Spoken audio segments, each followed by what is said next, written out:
Hi everyone, Tally and Farrell here from Board of It, and welcome to our review of the latest route expansion, the Marauder Expansion, along with a general review of the Hirelings. Route is an asymmetric wargame for 2 to 4 players, where each player will take control of a faction of the Great Woodland, with each playing in a unique way. Because of this asymmetry, all of the big expansions of Route so far have included new factions to play with, and the Marauder Expansion does the same. The factions in this box are the Keepers in Iron and Lord of the Hundreds, and there's also some Hirelings, which represent the factions that can be found in the base game of Route. And one of the main aims of this expansion is to make Route a more accessible game at lower play counts. One problem was that previously to this expansion, there were only 3 factions which were recommended as being suitable in a 2-player game: the Marquis de Cat, the Eyrie, and the Underground Duchy. Both new factions in this box are suitable at 2-player count, and it also includes Hirelings, which are a new gameplay mechanism that are going to busy up the board and create more tactical decisions and kind of interesting gameplay at the lower player counts.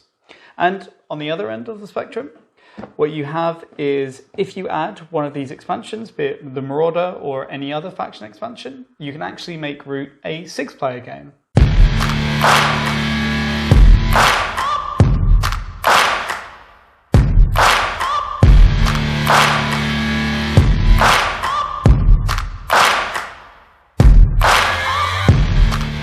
We're going to assume that if you're here watching a Route expansion review, you probably have a basic idea of what Route is and how it plays.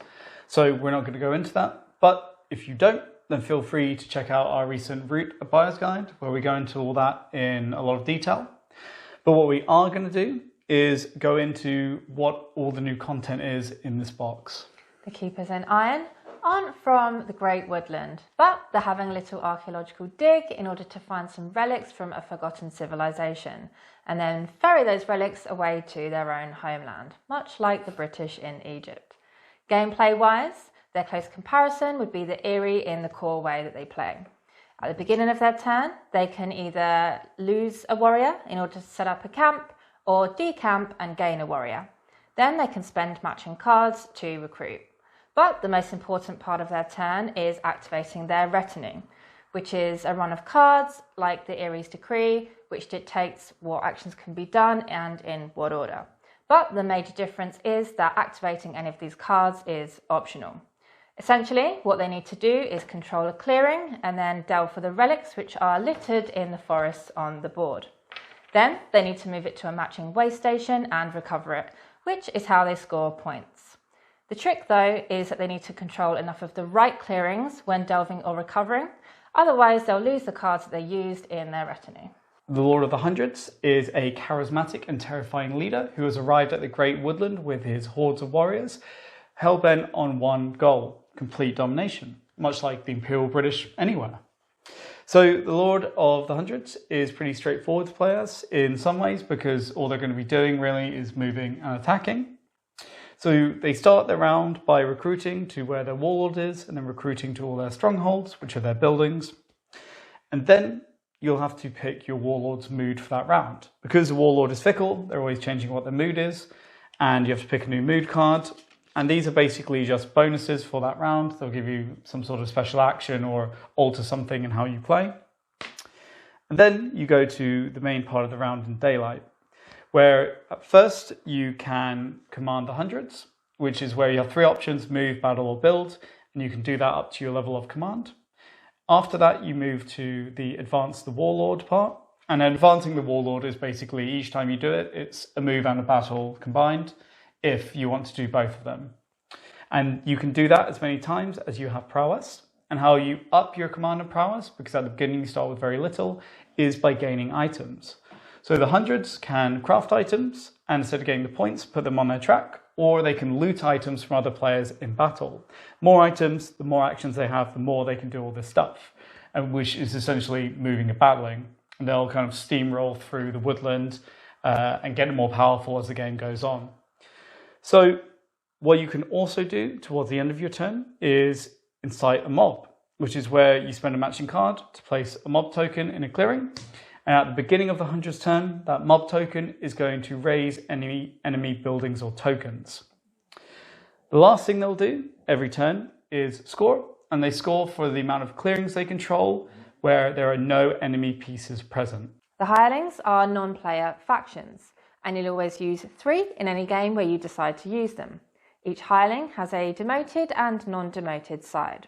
The non-demoted side is generally used in lower player count games, with that faction's pieces being involved on the board. The demoted side generally doesn't require faction pieces and will just have some effect that the controller can use.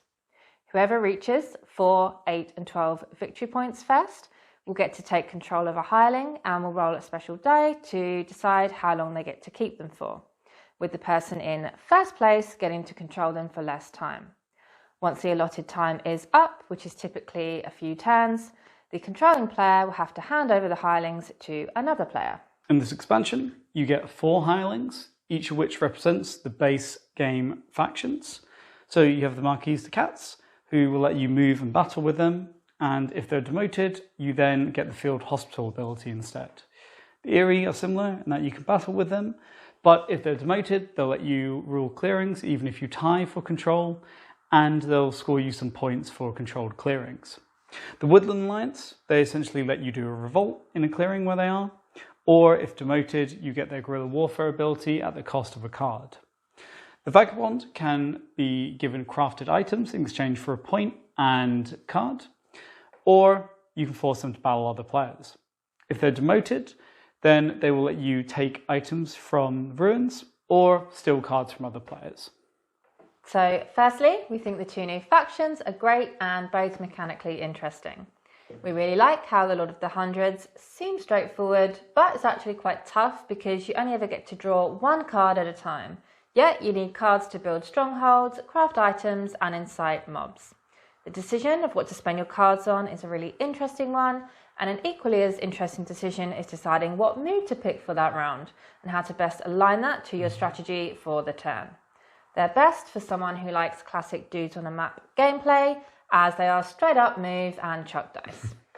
And the Keepers of Nine come with their own challenges. The primary dilemma being, do you take the time to control the clearings that you need to retain the cards from your retinue when you're delving and recovering?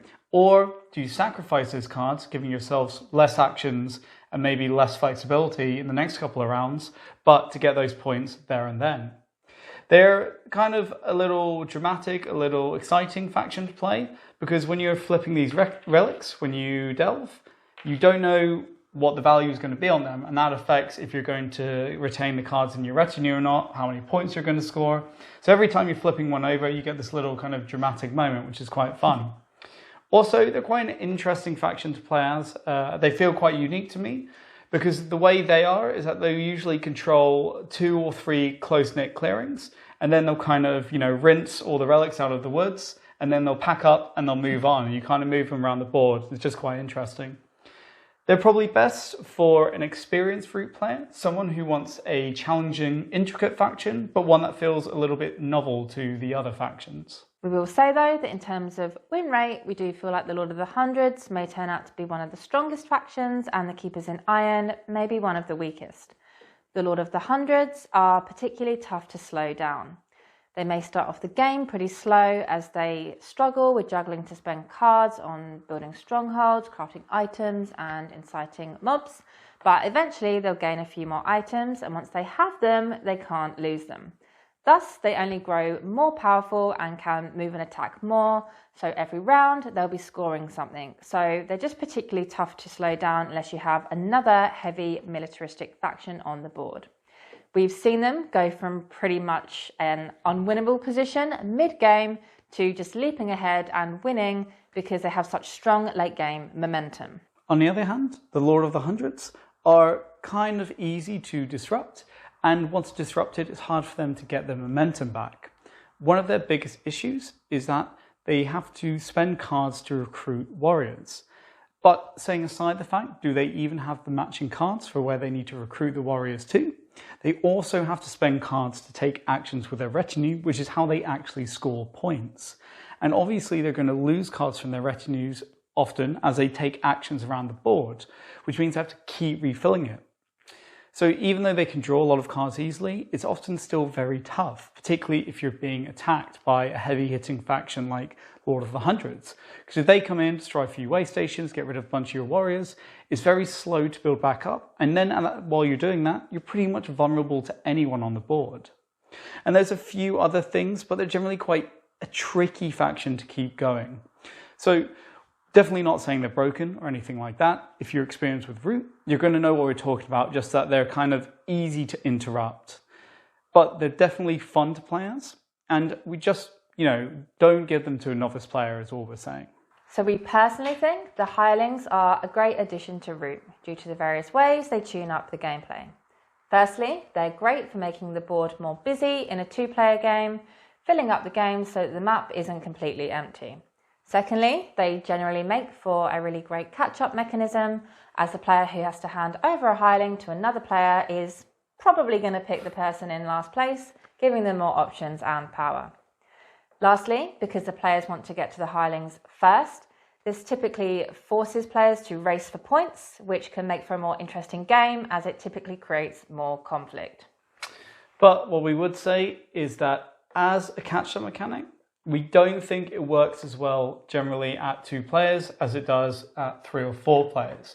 This is because 2 players is a zero-sum game in Root, and one of the problem is not all factions score equally, in that some will kind of get a kind of level amount of points throughout the game, whereas others are more engine building, and they'll ramp up how many points they get late in the game, but won't score much early in the game, such as Lord of the Hundreds.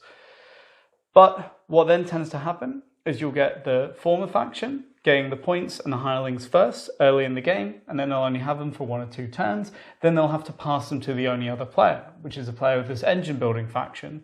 And then as they kind of hit their stride in the mid game and they really get more powerful, they suddenly have 3 Hirelings, their factions going, they've got these Hirelings for like 3 turns each, and they kind of become a dominating, unstoppable force. So that's just something to be aware of with the Hirelings. So, final thoughts. This section is probably a little bit redundant, as anyone who's really into Root probably already has all of the previous faction expansions and will get this one regardless. But we do fully recommend this expansion, and perhaps it's the next one to get if you've got the base game of Root. We say this because the Marauder includes 2 militaristic factions that can be slotted into any player count, no issue, and both factions are particularly fun to play and mechanically interesting. Plus, you get the Hirelings. And these are a great addition to Root in general because they make the games more varied and interesting. They force players to push for points, and that tends to have more fun, kind of exciting games. But they also make Root more viable for lower player counts than it was previously. And it's worth noting that while this expansion comes with 4 Hirelings that represent the factions from the base game of Root, you can actually, at retail, get several small Hireling packs, each of which I believe comes with 3 Hirelings. And most of these packs will represent already existing factions, such as the Riverfolk, the Lizards, and so on. But each one will also contain a new Hireling, e.g. some sort of Root content that's never been seen before and has unique mechanics as to how they interact with the board. So that was our review of the Marauder expansion. We hope it was helpful. And if it was, please think about subscribing. If you have any questions, let us know. If you want to know anything about Root, let us know. And most importantly, thank you for watching. And now we have to go and give the dogs treats. Bye. See ya.